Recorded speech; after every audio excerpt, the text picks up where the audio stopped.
was stating that women have a greater sense of disgust, and they were talking about fem cells, like are there female incels, and suggesting, well, yes, there are, because whilst there's a certain number of men who can't get sex anywhere, there's women out there who probably could get sex from some guys, but they would be completely disgusted or grossed out by those guys who are offering it to them, um, so and that concept, that women might be grossed out or disgusted, both confused me, and I found it a bit disheartening and a bit confusing. Disheartening because this guy also mentioned that one thing escorts have to learn to do, prostitutes or escorts, they have to learn not to throw up when they're having sex. If they're having to have sex with somebody that they find they're a bit grossed out by, they're somewhat disgusted by. That's I found that a little bit disheartening, but confusing, because here's the thing.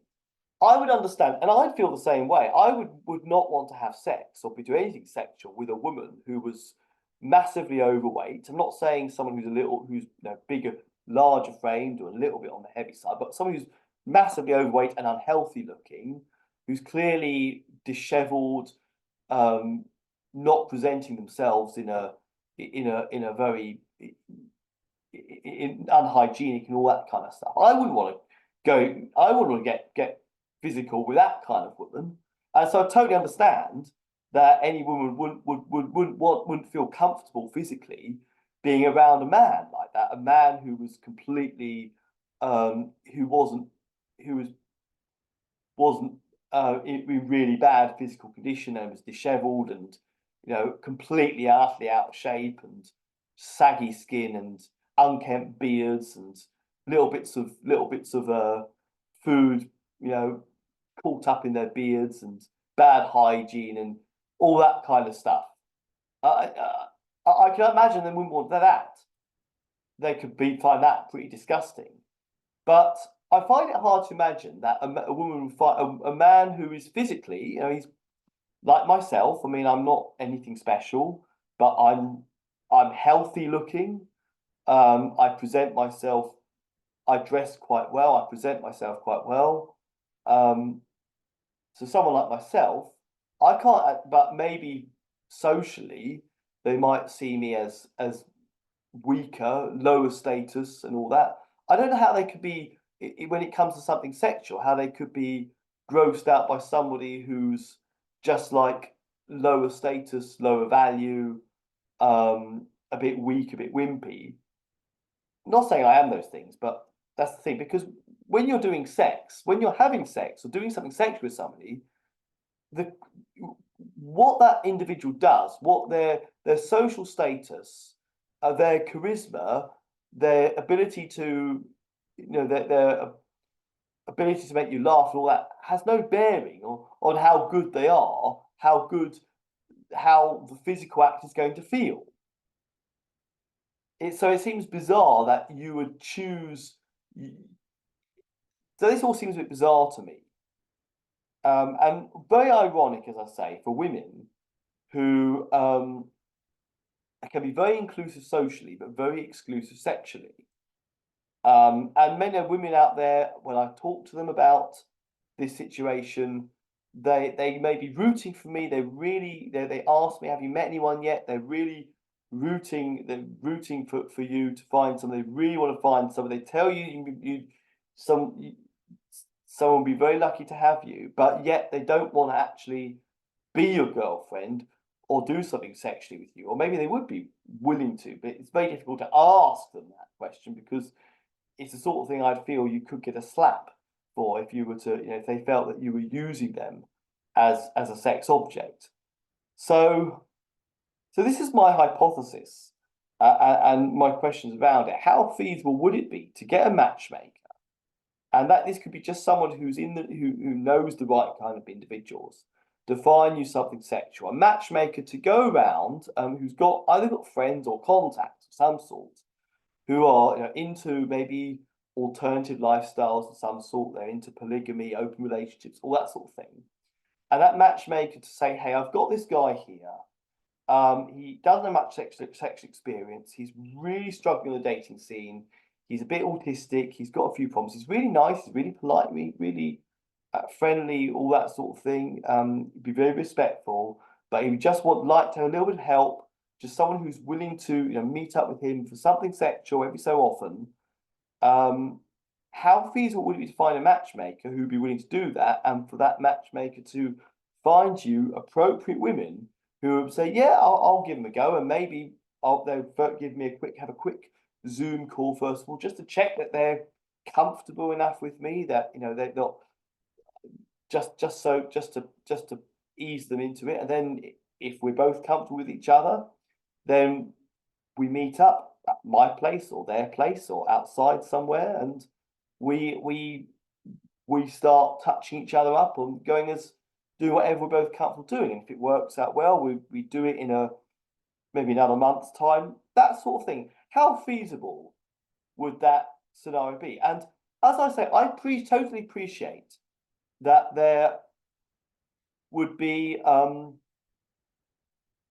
that the terms of this could vary, that there could be boundaries in place. Because I'm totally on board with the fact that a woman needs to feel safe, and I'm totally on board with the fact that for a woman, certain sexual acts are far more risky because they have the burden of pregnancy potentially. So I'm totally on board with that. So we can negotiate if they find someone who's willing in principle, a woman who I like and likes me enough, is comfortable with me, is willing in principle to do something sexual with me, then we can negotiate the terms of it. So, like, for instance, we might agree that, well, we're not going to we're going to use a condom, or we might even say we're not going to do vaginal intercourse, because I'm not necessarily asking for that. And if that was, they said, okay, well, I would be happy to meet you and touch you up a bit, and you can touch me up a bit, but we're not doing this because of that. That's fine. That's something we can negotiate. And there's also issues of discretion and things like that. That we can talk about. So, and also the other thing I'm thinking is that they might want something from me. See, here the crux of it is basically, so far I've found basically women, in order for them to do something sexual with you, there's got to be something in it for them. Now, if they're in love with you, then that's that. They want to do it with you. So you don't have to sort of provide something as such in return because they're in love with you. But if they're not, they're going to provide it in return. They need something from you in return. There's got to be return investment for them. And of course, I would be willing to go and buy them some flowers and gifts and all that. So long as it's like within my budget, I'd be willing to do that. But the thing is that, and I'd be willing to commit my time. I'd be willing to say, well, I'll be your boyfriend. You give me the sex, and I'll be your boy. I'll be the good boyfriend. I will, I'll take you out to dinner from time to time. I'll take you to go to social events and give you my time and companionship and all that sort of thing. I'd be willing to do that, but they're not willing to accept that offer from me. So far, I found that the only thing that I can offer a woman to do something sexual with me is money, because I am fortunate enough that I have a job and I have managed to get myself into a financially stable situation, and I have some money, not loads and loads, but some money that I can offer, that I earn enough to be able to offer them the kind of money they would ask for an hour, say. So that is that's the weird thing. If you go around, posting an advert saying, look, I'll pay you the X amount of money for sex or an hour sexual session, that would be very, very dodgy. But the trouble is, that's the only. Well, I'm free to offer something else, but that's the only thing that I can offer. But I would be willing, let's say with this kind of arrangement, I'd be willing to offer in return. I mean, I could do their shopping for them. I could go to the supermarket, buy their food for them once a week. Hopefully, if I've got the time for it, maybe, or or pay for, I don't know, there's something like that I could do, something that I'm capable of. But I'd be willing to negotiate, what I would do on my part to make it worthwhile for them. So here is just how feasible I'm asking, just on the principle of it, and then we can negotiate the terms and the conditions and the boundaries and anything to mitigate any potential problems, discretion, what I might do in return, all that kind of stuff. It's one of those things. It's so bizarre because what I'm asking for, I'm not asking for anything here. That I'm not asking for any special skills. I'm not asking for money. I'm not asking for, excuse me, nothing that's difficult, dangerous. Well, maybe there are risks involved, but we can mitigate those risks. But nothing that's difficult or extreme. I'm certainly not asking for anything wild or anything wild. But I'm not asking for money. I'm not asking for a lot of their time. Not every day, not every week. I mean, once a month. I mean, once every 2 or 3 months, if that's what they offered. So I'm just asking, is this feasible? How feasible is this to find somebody who'd be willing to be a matchmaker, who can go out and find you who knows the right kind of women, and could find you someone who's willing to do something of a sexual nature with you.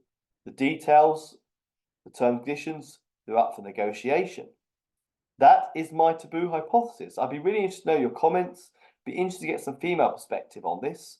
I hope that's within half an hour, because it's going to probably be more than one video on YouTube, which I'll put into a playlist. But anyway, we'll see. Thanks for watching, and well, I'll see you in episode 5. Bye for now.